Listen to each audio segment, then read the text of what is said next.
They tell you power is freedom. It is a lie. Power is a cage built of 300-year-old expectations and velvet-lined shackles. Lucian was born into the highest tier of English society, a duke before he could even walk. He was raised to rule, to marry a pedigree, to never look down. But then he looked down, and he saw her, a woman with ink on her hands and no patience for a crown. This is the story of a man who burned his entire kingdom to the ground just to stand beside a commoner. The library of the Westford estate smelled of decaying leather, damp stone, and the suffocating weight of history. Lucian Pendleton, the 9th Duke of Westford, hated this room. He hated the portraits of his ancestors staring down with their flat, judgmental eyes. He hated the cold draught that always seemed to find the back of his neck. Most of all, he hated what the room represented, an endless, grinding machinery of duty. It was a Tuesday in late October. The rain had been hammering the glass panes for 3 days straight. The lower tenant farms were flooding. Lucien's boots were caked in grey mud, a stark violation of the pristine Persian rugs beneath him. His steward, Mr. Finch, was supposed to be in the archives pulling the old drainage maps from the 1700s. Lucien pushed open the heavy oak doors, ready to snap at Finch for the delay. The words died in his throat. Finch was not there. Instead, standing over a massive drafting table, was a woman. She did not hear him enter, the rain masking his footsteps. She was hunched over a sprawling sheet of parchment, a charcoal pencil gripped tight in her fingers. Her sleeves were rolled past her elbows. Her forearms were dusted with dark smudges. A stray lock of brown hair had escaped the severe bun at the nape of her neck, sticking to her damp cheek. She blew it out of her face with a sharp, irritated exhale, never breaking her focus on the map. Lucien stood in the doorway. He was 28 years old, accustomed to rooms silencing themselves the moment his shadow crossed the threshold. Women of the ton spent hours perfecting their curtsies, practicing the exact angle to lower their eyelashes when he looked their way. This woman was currently wiping a smudge of ink off her jaw with the back of a filthy wrist, muttering a quiet curse.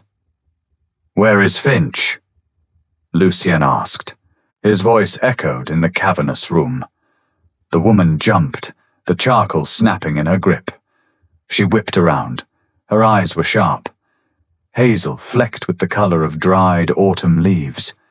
She took in his muddy boots, his soaked riding coat, and the dark scowl on his face.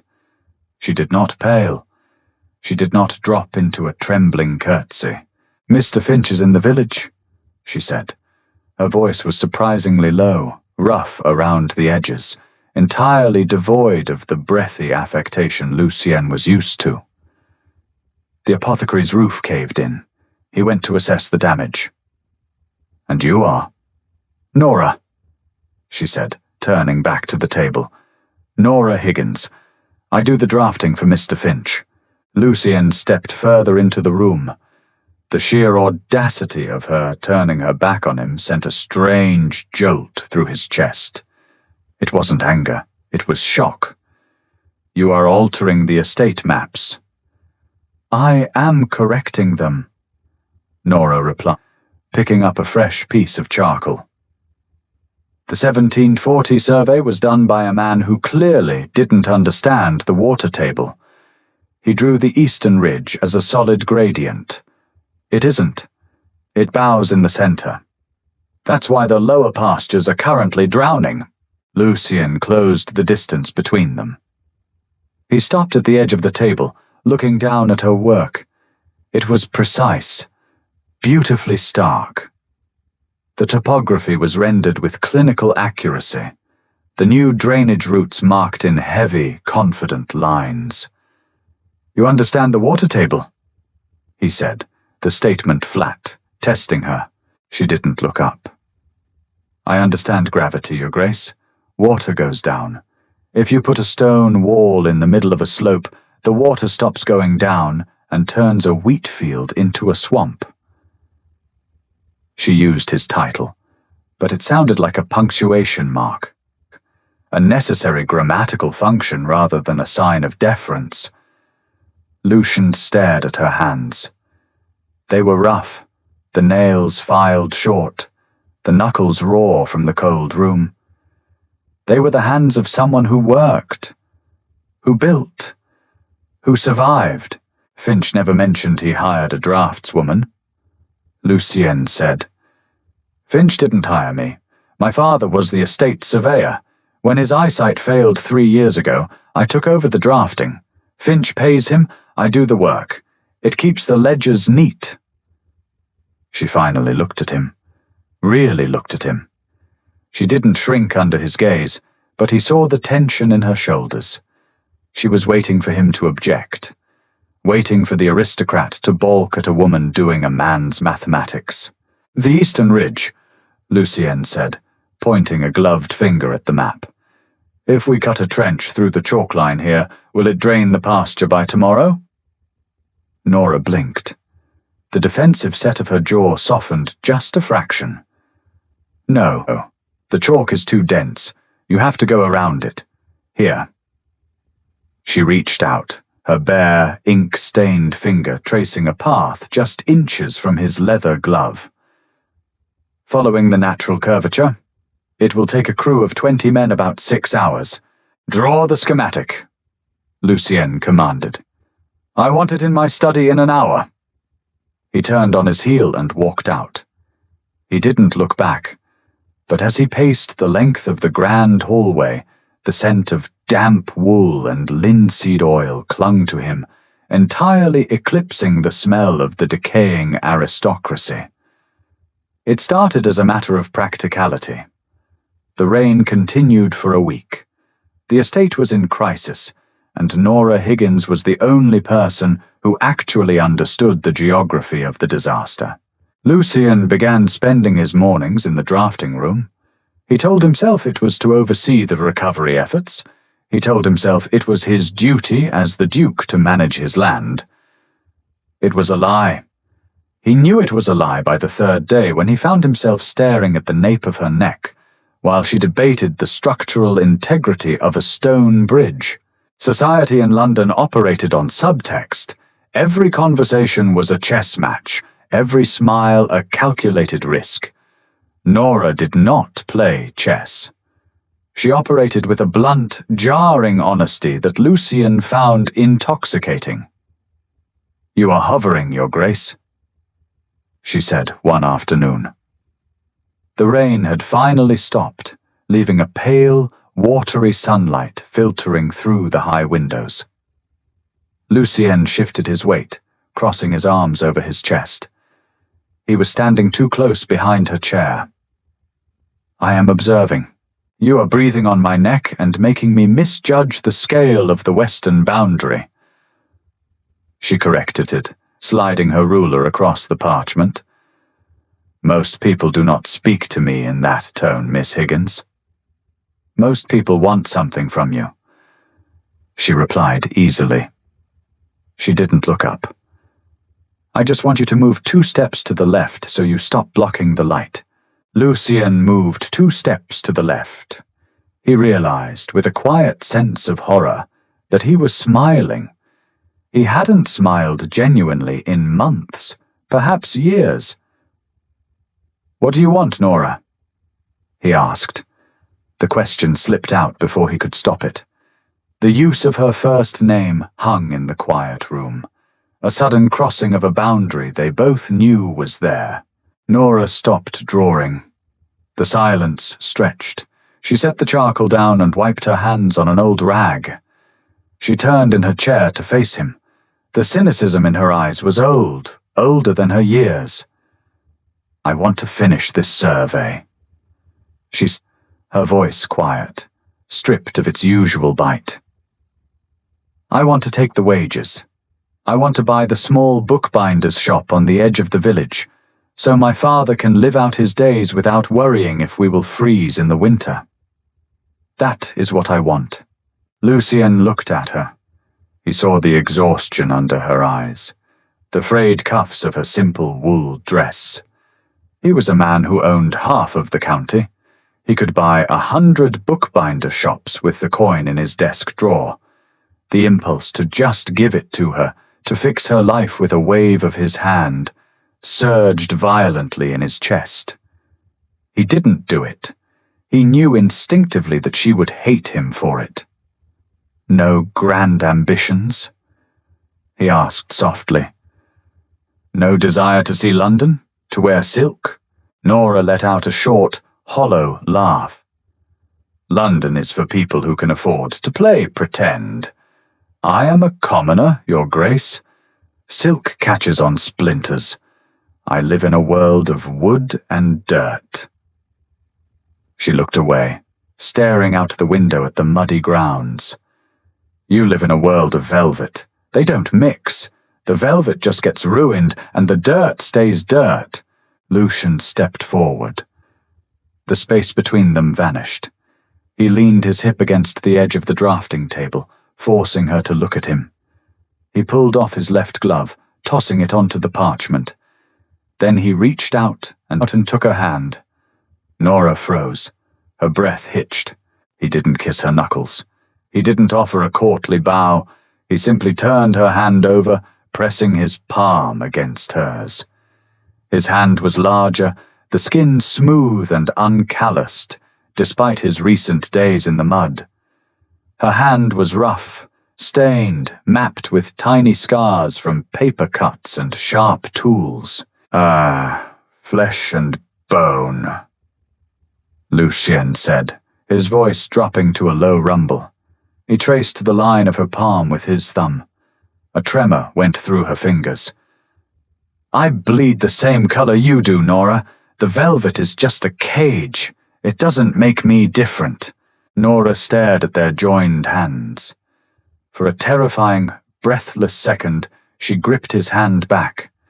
Her fingers squeezed his, hard, a desperate, anchoring grip. Then, just as quickly, she snatched her hand away, tucking it into her lap as if she'd been burned.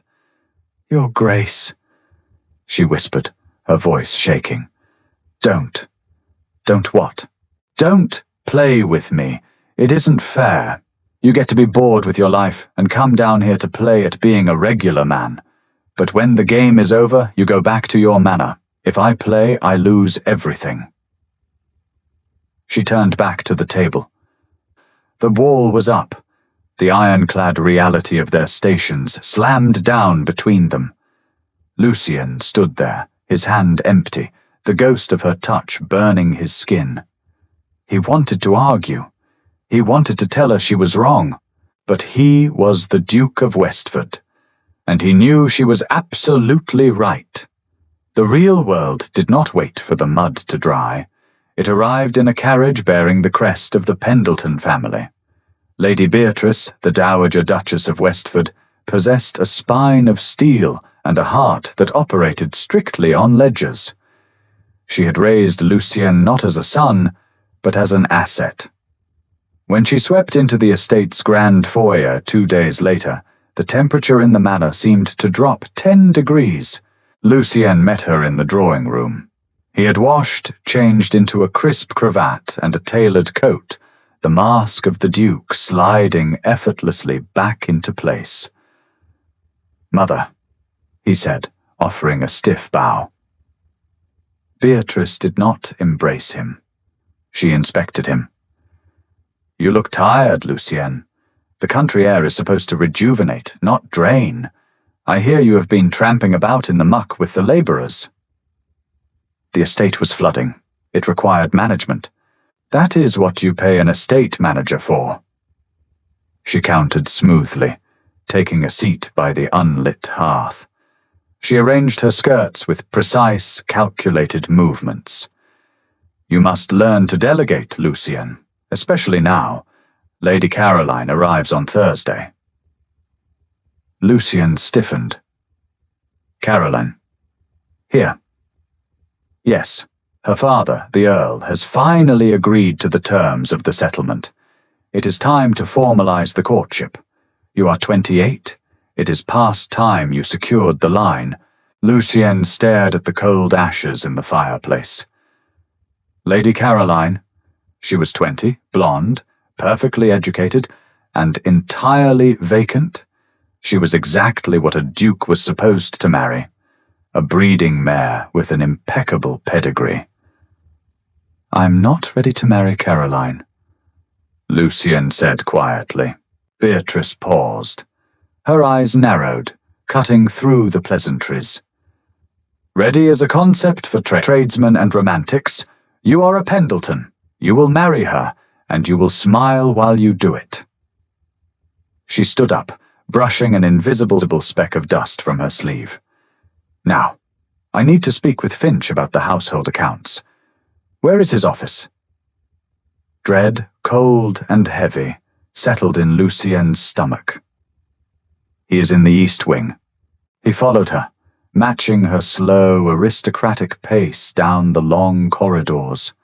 He prayed Nora was gone for the day. He prayed she was out in the fields. She wasn't. When Beatrice pushed open the door to the drafting room, Nora was standing at the table, a smudge of ink across her nose, holding a heavy ledger. Beatrice stopped in the doorway. She looked at Nora. She didn't sneer. She didn't raise her voice. She simply looked at her the way one might look at a stray dog that had wandered onto a freshly scrubbed floor. Who is this? Beatrice asked. She didn't ask Nora. She asked Lucian, as if the woman in front of them were a piece of furniture incapable of speech. Nora instantly lowered her eyes. The defiant, sharp woman Lucian knew vanished. In her place was a perfect, submissive commoner. She dropped into a deep, precise curtsy. Nora Higgins, Your Grace.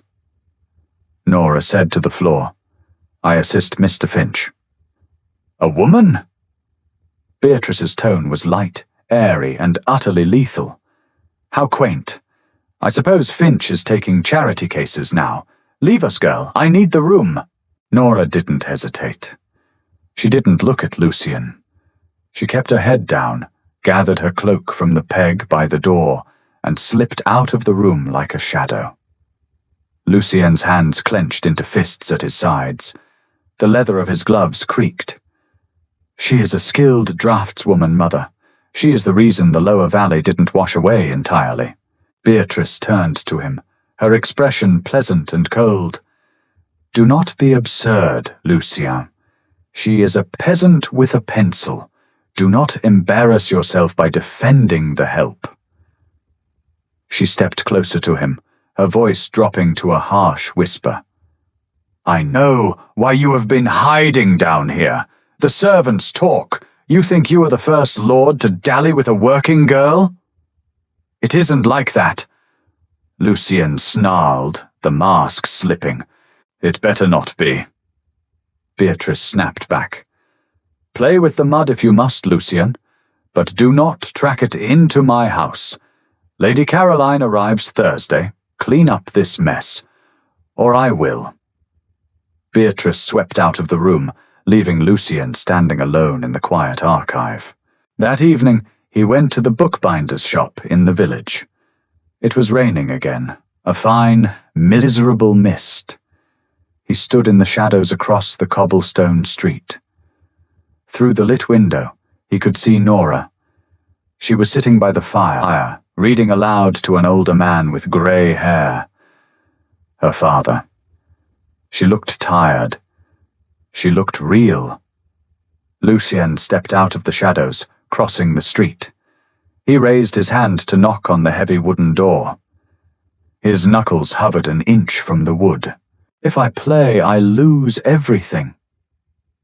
Her words echoed in his head. He was a duke. He had an arranged marriage waiting in 3 days. He had a mother who would crush this woman just to make a point. If he knocked on that door, he was dragging her into a war she could not survive. Lucien slowly lowered his hand. He stepped back into the rain, turned around, and walked back to the cage.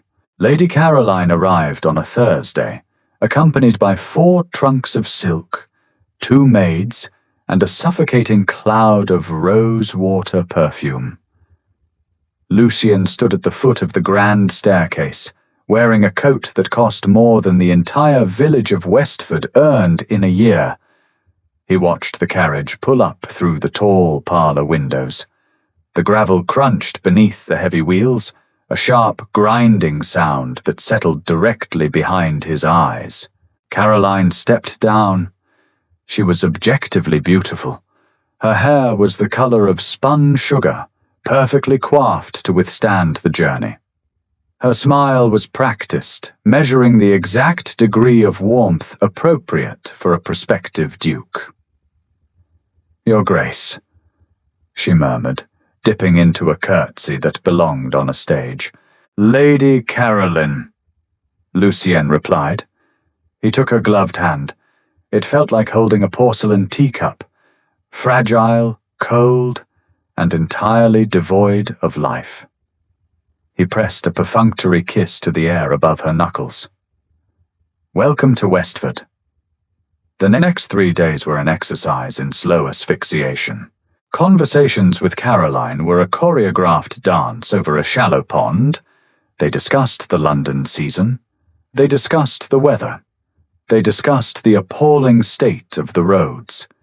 If Lucien ventured a topic requiring genuine thought, the agricultural reforms sweeping the Midlands, the plight of the tenant farmers, she would blink, her blue eyes wide and vacant, and expertly pivot back to the latest gossip regarding the Earl of Harrington's disastrous wig.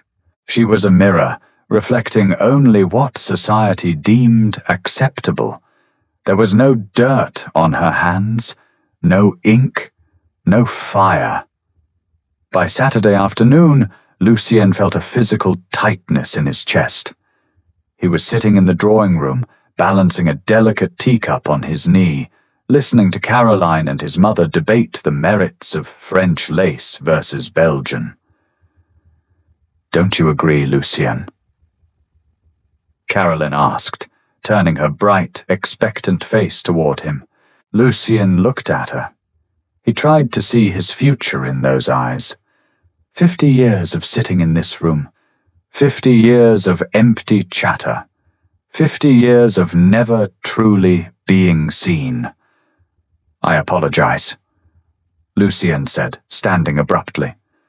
The teacup rattled against the saucer. "I have urgent estate business with Mr. Finch. You must excuse me." He didn't wait for his mother's sharp reprimand. He walked out. He didn't stop until he reached the heavy oak doors of the East Wing Archive.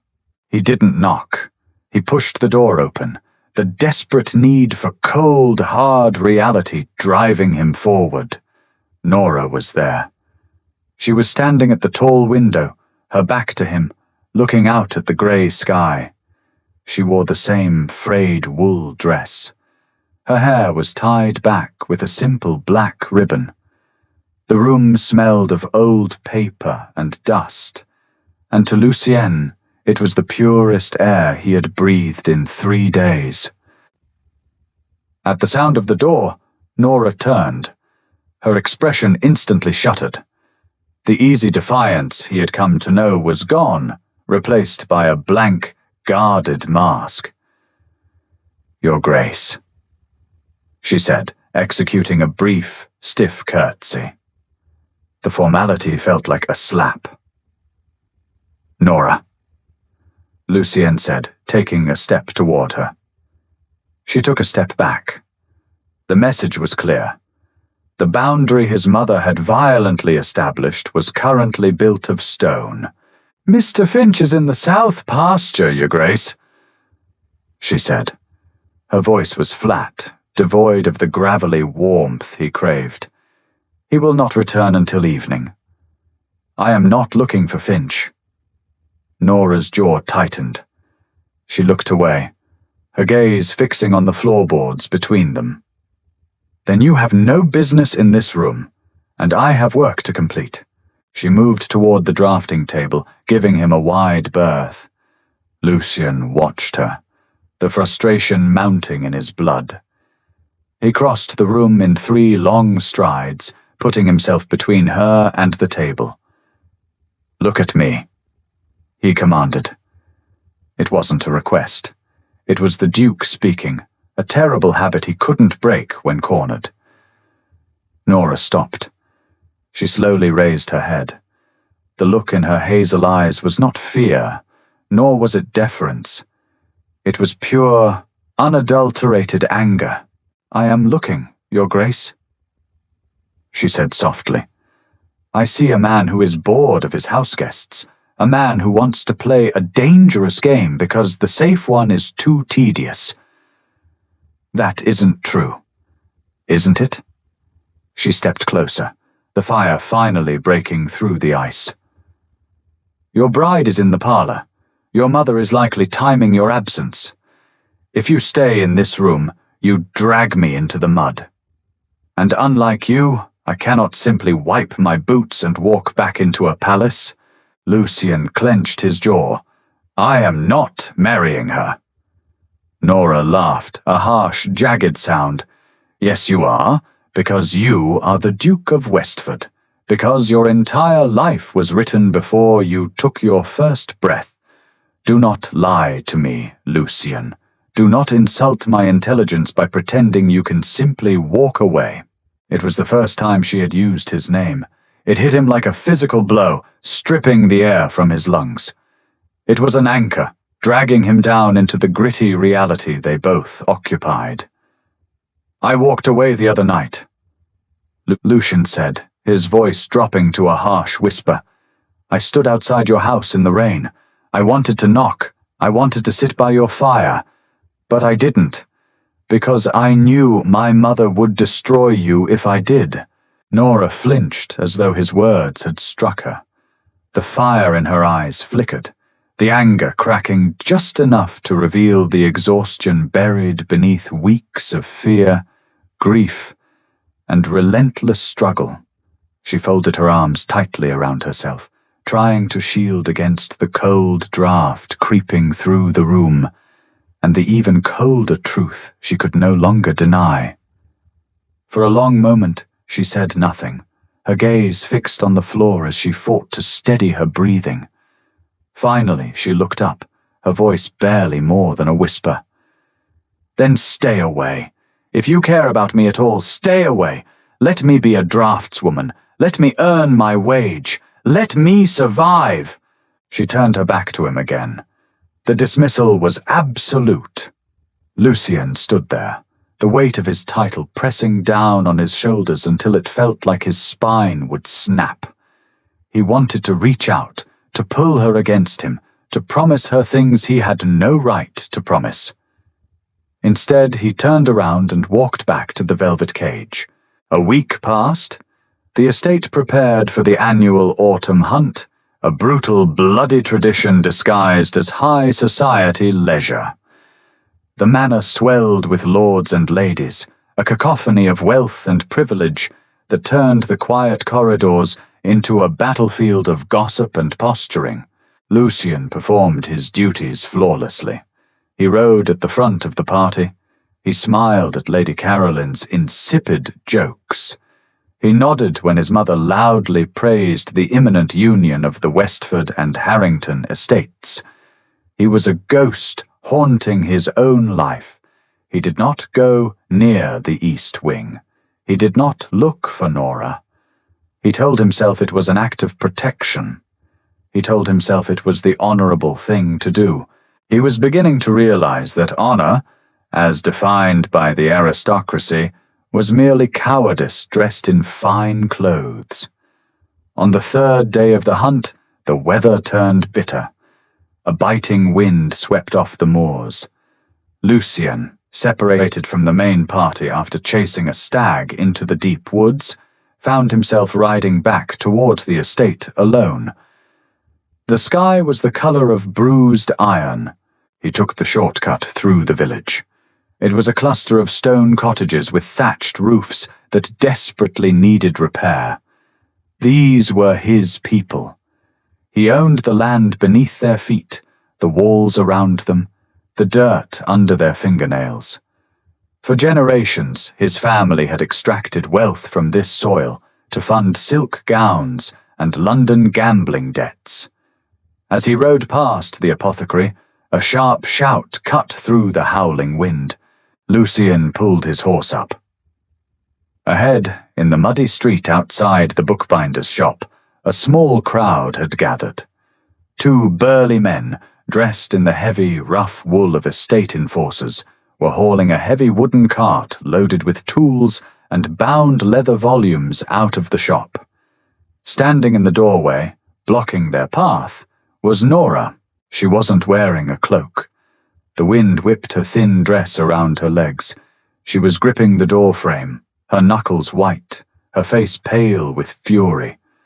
Behind her, her father, a frail, grey-haired man leaning heavily on a cane, was coughing violently into a rag. "You have no right!" Nora yelled over the wind, grabbing the arm of one of the men. "The rent is paid through the quarter. Mr. Finch has the ledger." The man shoved her backward. It wasn't a devastating blow, but she slipped in the thick mud and fell hard onto the cobblestones. Something feral snapped inside Lucien's chest. The carefully constructed mask of the Duke shattered, leaving behind nothing but raw, violent instinct. He dug his spurs into his horse, the massive black stallion lunging forward. He didn't dismount gracefully. He threw himself from the saddle before the horse had fully stopped, his boots hitting the mud with a heavy thud. The crowd scattered instantly, terrified by the sudden arrival of the Duke, his riding crop gripped in his hand, his eyes black with rage. "Get away from her!" Lucien snarled. His voice wasn't loud, but it carried a lethal, carrying authority that made the two enforcers freeze. The man who had pushed Nora swallowed hard, his eyes darting to the dirt. "Your Grace, we have orders." Lucien ignored him. He dropped to his knees in the mud, right in the center of the street, completely disregarding his tailored riding breeches and pristine boots. He reached for Nora. She was pushing herself up, her hands scraped and bleeding from the stones, her dress soaked with freezing mud. "Nora," he breathed, his hands hovering over her, afraid to hurt her further. "Are you all right?" She looked at him, her chest heaving. There was no gratitude in her eyes. There was only panic. "Don't!" she hissed, scrambling away from his touch. "Don't touch me!" Lucien recoiled as if struck. He stood up, turning his burning gaze on the enforcers. "Who gave you these orders? Finch?" "No, Your Grace." The second man stammered, removing his cap. "Not Mr. Finch. It was Her Grace, the Dowager Duchess." The words hit the icy air and hung there. "She said the lease was forfeit." The man continued, shrinking back under Lucien's stare. "Said the Higgins family was to be evicted by sundown. Said Miss Higgins was dismissed from her duties at the manor, effective immediately." Lucien felt the blood drain from his face. His mother. She hadn't just noticed his distraction. She had diagnosed the threat and surgically removed it. She was casting a sick old man and his daughter into the freezing autumn streets to ensure Lucien's compliance. He turned slowly back to Nora. She was standing now, leaning against the stone wall of the shop, trying to catch her breath. The devastation on her face was absolute. Her livelihood, her home, her father's safety. Gone. "Nora," Lucien said, taking a step toward her. "This is what you do," she said, her voice shaking, barely audible over the wind. Tears mixed with the dirt on her face, cutting pale tracks down her cheeks.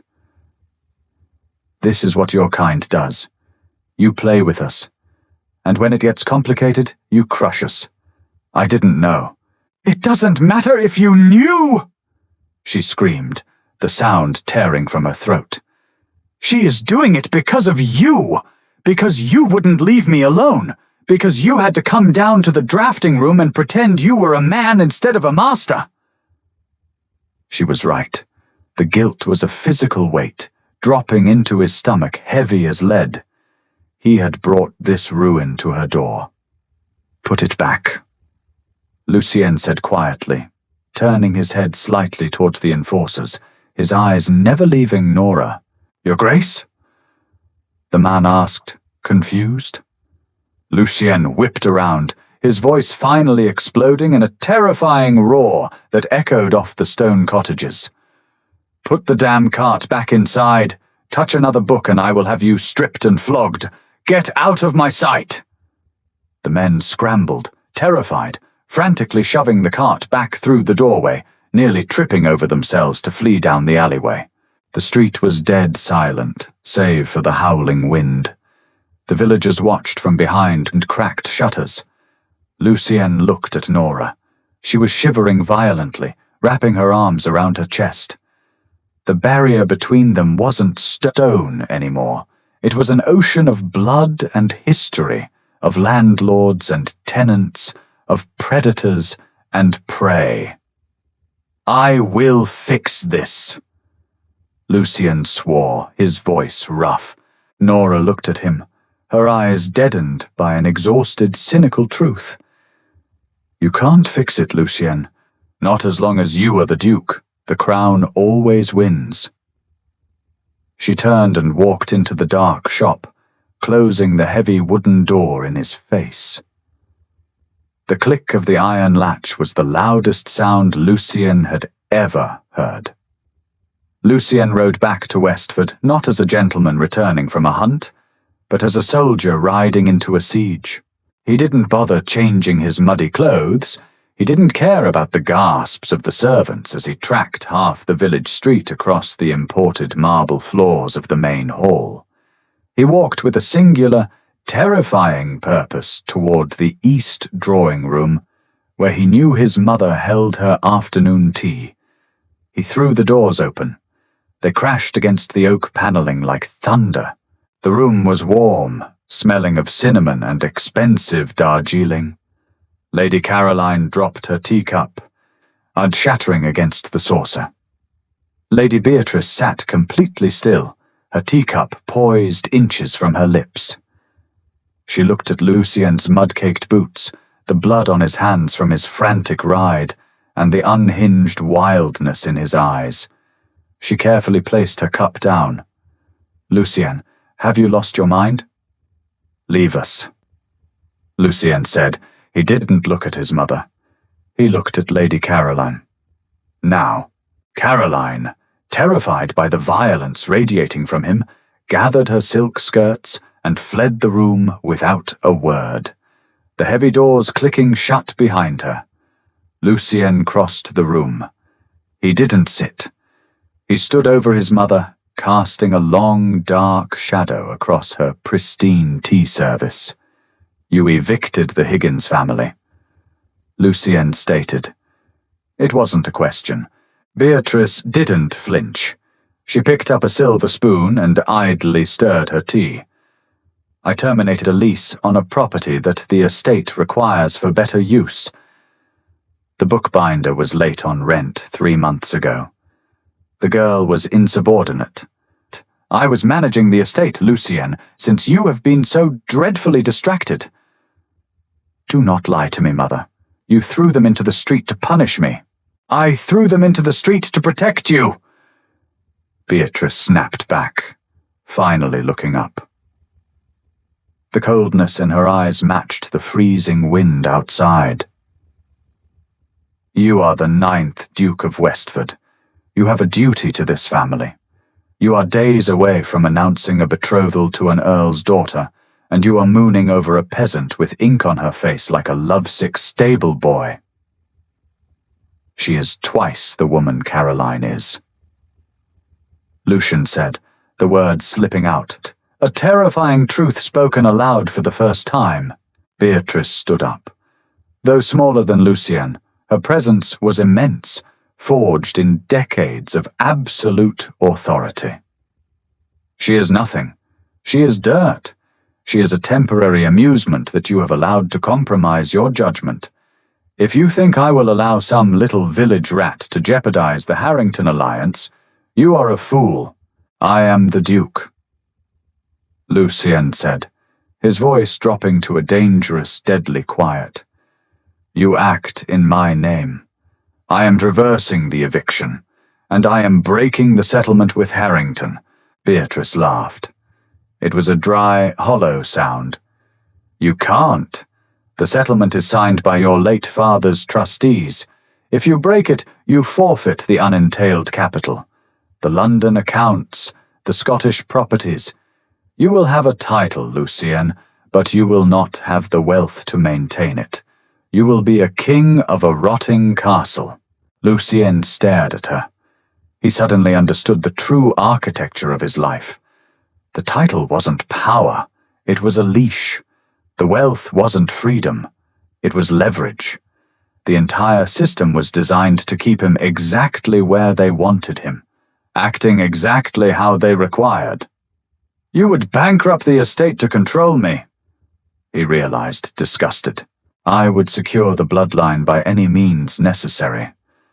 She corrected smoothly. She stepped closer, reaching out to brush a speck of mud from his lapel, but he jerked back. Her hand fell. Grow up, Lucien. Marry Caroline. Secure the money. Take the draftswoman as a mistress if you must. Set her up in a townhouse in London. The Ton will ignore it if you are discreet. But you will not ruin this family for a fleeting infatuation. A mistress.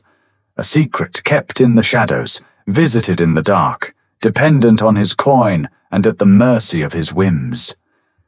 He pictured Nora, proud and defiant, chained to him as a shameful secret. The thought made him physically ill. She is not a secret, Mother, Lucien said, and she is not for sale. Then she will freeze, Beatrice replied, turning her back on him to pour another cup of tea. Because, as of an hour ago, I instructed Finch to ensure no tenant farmer or shopkeeper on Westford land offers the Higgins family shelter or employment. If they leave this valley, they might survive. If they stay, they will starve. The choice is yours, Lucien. Lucien stood in the center of the lavish, suffocating room. The gilded mirrors reflected a man trapped in velvet. He looked at the heavy gold ring on his finger, bearing the Pendleton crest. He thought of Nora's rough hands. He thought of her sharp mind. He thought of the way she had looked at him in the mud, not with awe, not with reverence, but with the painful, devastating honesty of a woman looking at a coward. The crown always wins, she had said. Slowly, deliberately, Lucien pulled the heavy gold signet ring from his finger. The metal slid off, leaving a pale band of skin on his knuckle. You are right, Mother, Lucien said. The anger was gone. In its place was a terrifying, crystal-clear calm. Beatrice paused, the teapot hovering in the air. She looked over her shoulder, a triumphant smirk beginning to form. I am glad you have seen reason. I have. Lucien walked to the small table and placed the signet ring down.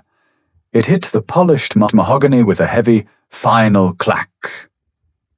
Beatrice stared at the ring, her face drained of color. What are you doing?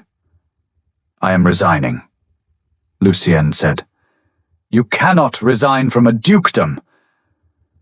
She hissed, her composure finally breaking, panic bleeding into her voice. It is your birthright.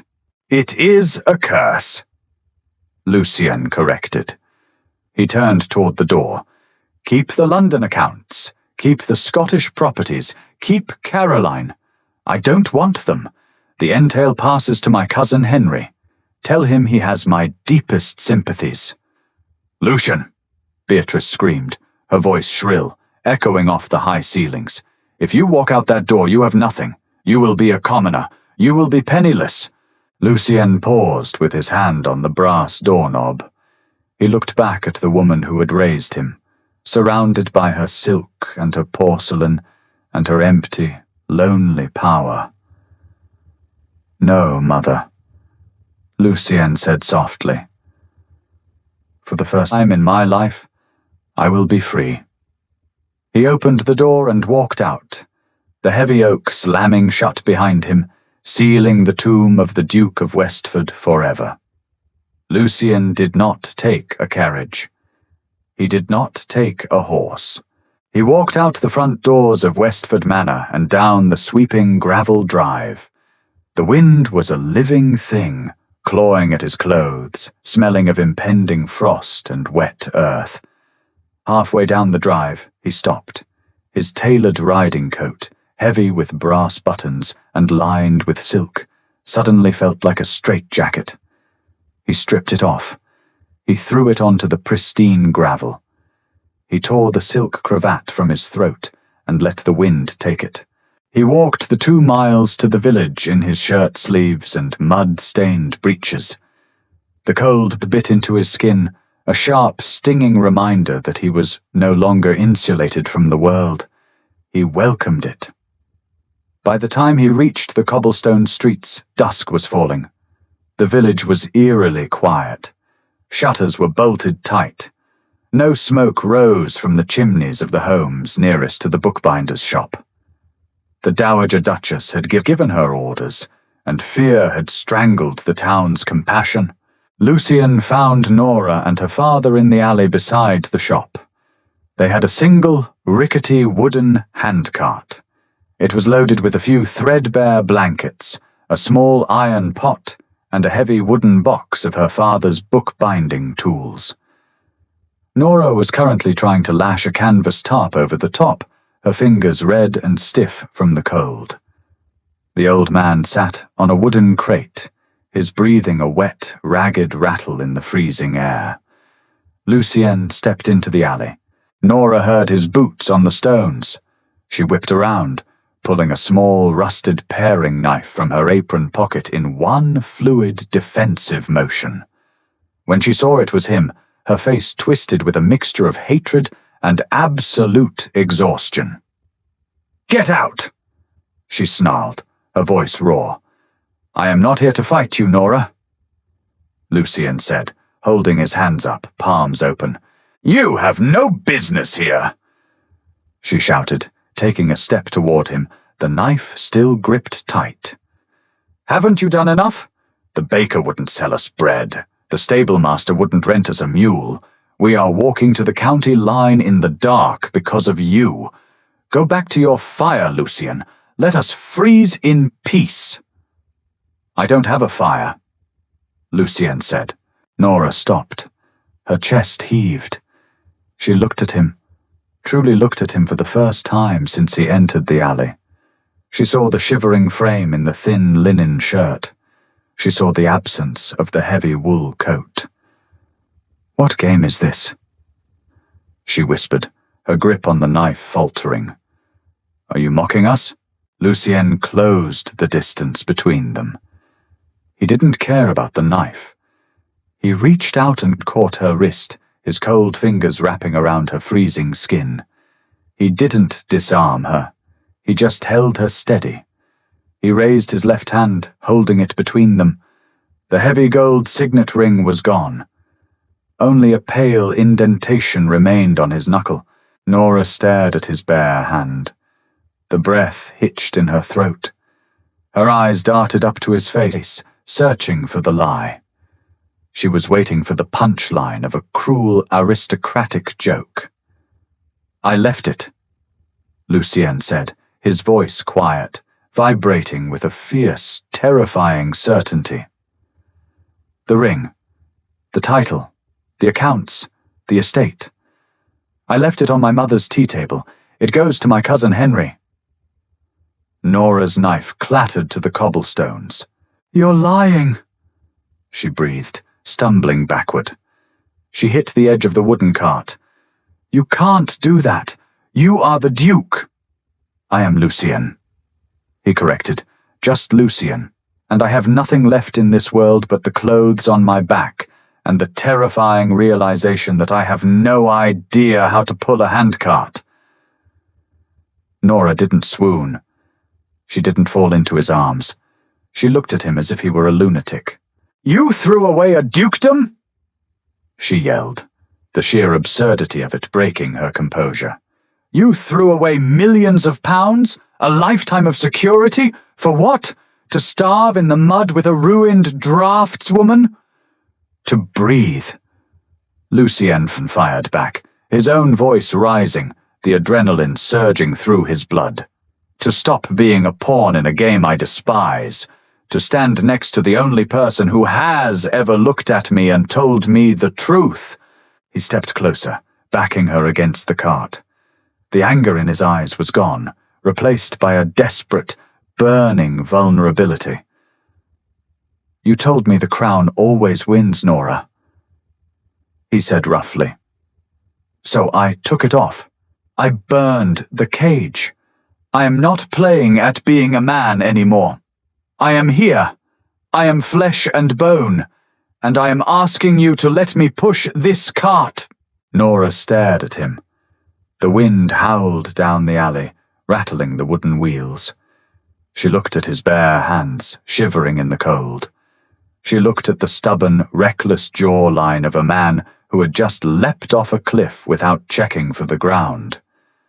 A choked, disbelieving laugh ripped from her throat.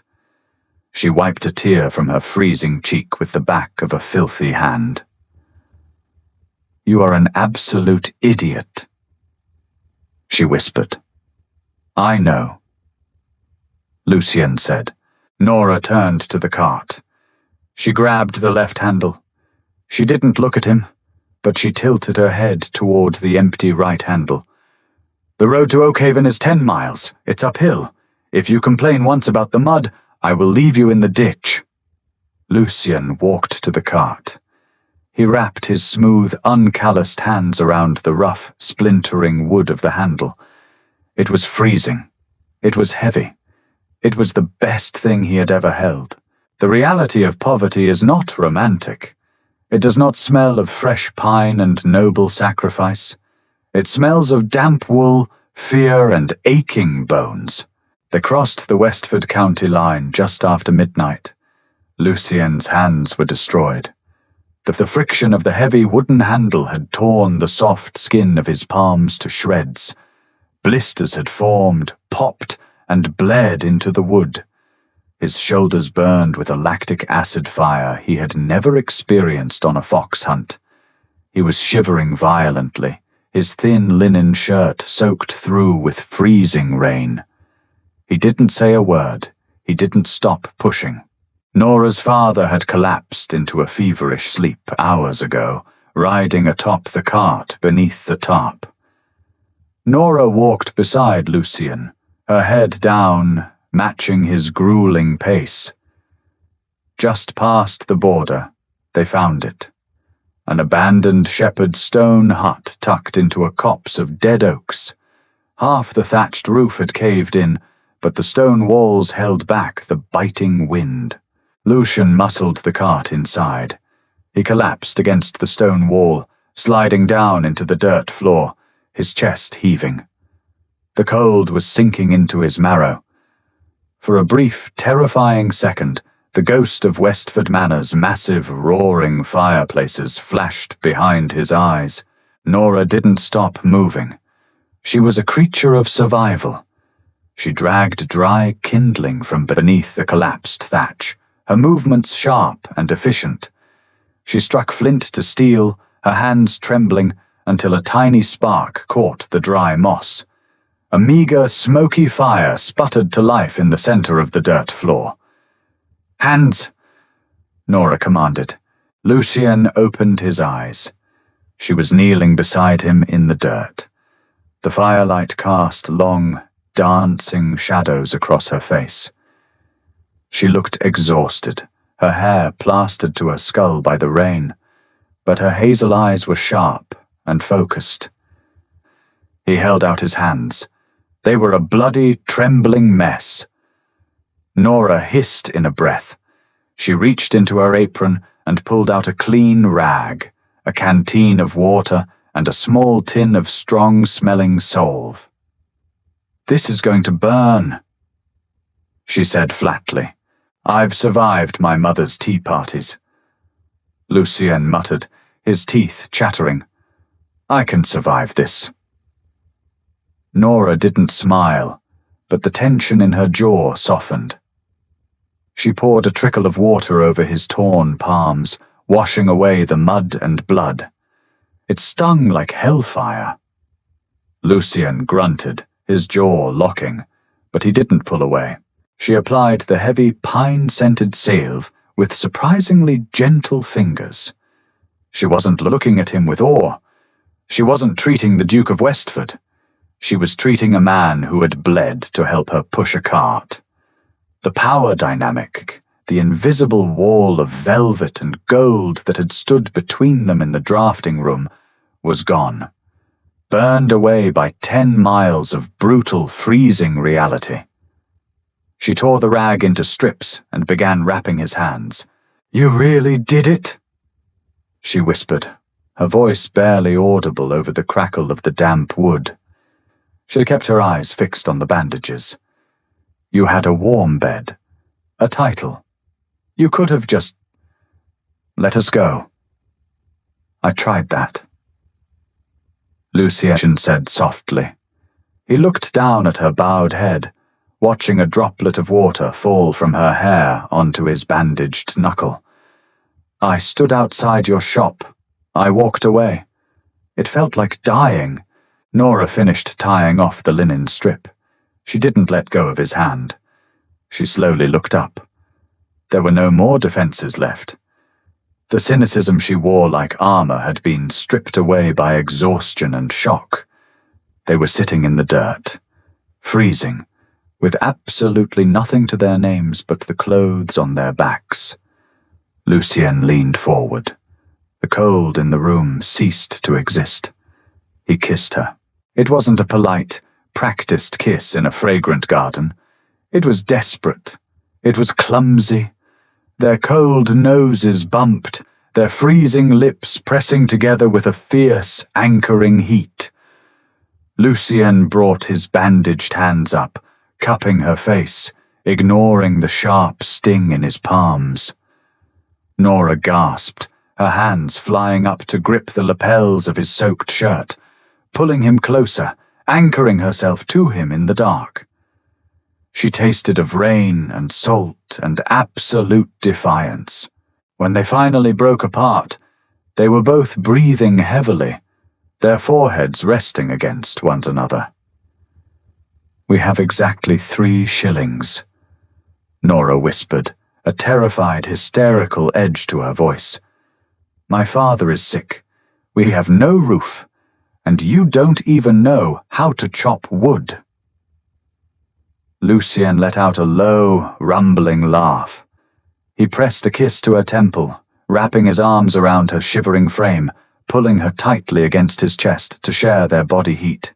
"Then you will have to draw me a diagram, Miss Higgins," Lucien murmured into her hair, "because I am not going anywhere." 4 months later, the town of Oakhaven was a bustling, unpretentious lumber hub in the neighboring county. It smelled permanently of pine sap, river mud, and burning coal.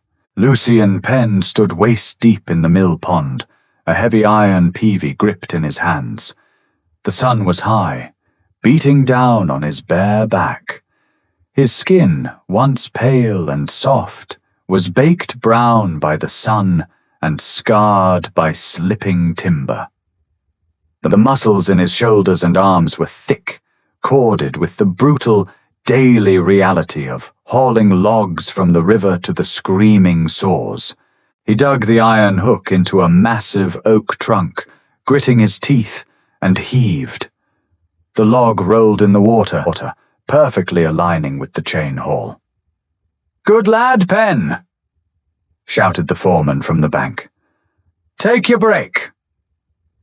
Lucien waded out of the freezing water, his heavy canvas trousers clinging to his legs. He was exhausted. His bones ached. His fingernails were permanently stained with sap. He had never been happier in his entire life. He grabbed a rough towel from a post, drying his face and chest. As he threw his rough spun shirt over his head, a shadow fell over him. He turned. Standing in the mud of the lumberyard, looking utterly horrified, was Mr. Finch. The estate steward was wearing a pristine black suit, a bowler hat, and holding a silver-tipped walking stick. He looked at Lucien's calloused, dirty hands, the sweat tracking through the sawdust on his face, and the cheap linen shirt clinging to his shoulders. "Good God, Lucien!" Finch breathed. He completely forgot the title. Lucien smiled, a genuine wide grin. "Hello, Finch. You're a long way from Westford. Mind the mud, it will ruin those boots." Finch looked around the roaring, dangerous mill with profound distaste. "Your mother sent me. I have been looking for you for 2 months. We traced you through a bookbinder's guild registry in the next town." Lucien leaned against a stack of drying timber, crossing his arms over his chest. "How is Henry doing?" Finch grimaced. Disastrously. He gambled away the Scottish revenues in 3 weeks. He alienated the tenant farmers. The Eastern Ridge is flooding again because he refused to pay the dredging crew. The Dowager Duchess is beside herself. "That sounds like a Westford problem," Lucien said mildly. Finch stepped closer, lowering his voice, ignoring the stares of the burly lumberjacks passing by. "She wants you back, Lucien. She is willing to sign a document nullifying Henry's claim. She says you have proved your point. She is willing to overlook the girl." Lucien's smile vanished. The air around him suddenly felt as cold and dangerous as the Duke of Westford used to be. "She is willing to overlook her." Finch continued quickly, misreading Lucien's silence. "She will allow you to set Miss Higgins up in a townhouse in London. An allowance, complete discretion. Just come back and take the ring, Lucien. Look at you. You are a beast of burden. You were born to rule, not to rot in a river." Lucien looked at Finch. He saw a man terrified of losing his ledgers. He saw the ghost of a world built entirely on the blood and sweat of people like the men currently hauling timber behind him. Lucien held out his hands. The scars from the handcart were still pale and raised. The calluses were thick like leather. "Tell my mother," Lucien said, his voice hard and clear over the scream of the saw blades, "that I am already rich. Tell her I sleep through the night. Tell her I earn my bread. And tell her if she ever sends someone to insult my wife again, I will return to Westford just to burn the manor to the ground." Finch paled. "Your wife." "Goodbye, Finch," Lucien said, turning his back on the steward. He didn't wait to see the carriage leave. At dusk, Lucien walked up the hill to a small, whitewashed cottage on the edge of town. It had a solid roof. Smoke curled merrily from the stone chimney. He pushed the door open. The smell of stewing meat and fresh bread hit him, grounding him instantly. In the corner, Nora's father was asleep in a rocking chair, a thick wool blanket over his knees, looking healthier than he had in years. Nora was sitting at the heavy oak dining table. It was covered in parchment. She had ink on her nose. She looked up as he walked in. She was wearing a simple cotton dress, her hair escaping its braid. When she saw him, the sharp, cynical edge that used to define her face melted away, replaced by a warm, bone-deep peace. "You're late," she said, tapping her charcoal pencil on the table. "The foreman wanted an extra load pulled." Lucian said, walking toward her. He kissed the top of her head, inhaling the scent of her hair. "What are you drawing?" Nora slid the parchment toward him. It wasn't a drainage map for a duke. It was the architectural rendering of a storefront. Higgins and Penn, master bookbinding and cartography. The bank approved the loan. Nora said softly, looking up at him. "We break ground on the shop next month. We own it, Lucian. The dirt, the wood, the roof. It's ours." Lucian looked at the confident, heavy charcoal lines. He looked at the woman who had drawn them, the woman who had dragged him out of a velvet coffin and taught him how to live. "It's beautiful," Lucian said, his voice thick with emotion. He reached out, his rough, scarred hand covering her ink-stained one. "It's a masterpiece." Nora smiled, leaning her head against his chest, listening to the strong, steady beat of his heart. The crown was gone, the gold was dust, but as Lucian held his wife in the small, warm kitchen they had built with their own hands, he knew with absolute certainty that he was the most powerful man in England. True power is never inherited, it is built. Lucian surrendered a kingdom of velvet and lies to forge a life built on calluses, truth, and genuine love alongside Nora. They proved that the rigid expectations of high society are merely illusions compared to the strength of a bond forged in the fire of shared sacrifice. Would you have the courage to walk away from absolute privilege for a chance at a real, untamed life? If this story moved you, hit the like button, subscribe to the channel, and share this video with someone who values true love over titles.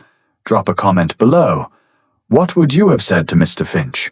Stay tuned for our next story.